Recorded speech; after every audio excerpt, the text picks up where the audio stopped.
focus on the money market today, and the Indian rupee surprisingly touched a fresh all-time low, even as it was expected to strengthen in the face of falling crude prices. Latha Venkatesh is right here, has more on what's really happening in the forex market. Latha, tell us. Well, as usual, the Reserve Bank has everyone guessing. One expected the rupee to fall all those times when the bond yields rose to over 5% in the United States, when the dollar index went to 107 and crude went to 95. But no, all those days the rupee remained below 83.30, which was the prevailing low at that time. And that was because the Reserve Bank was offering all the dollars the market wanted. But today the Reserve Bank was not there in the market, just absent. And that saw the rupee go below the prevailing low of 83.30 and move towards 83.40.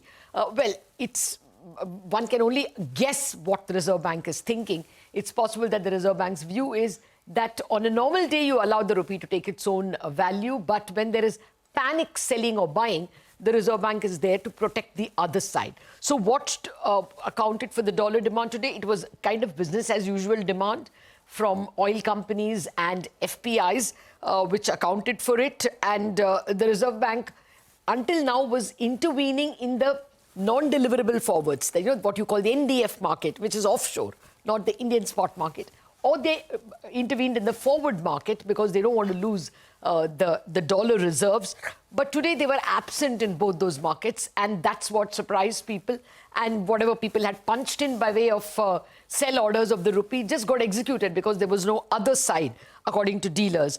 Now, central bankers guess that the Reserve Bank is just playing the other side, playing the unguessable role, and that's what it has done today as well.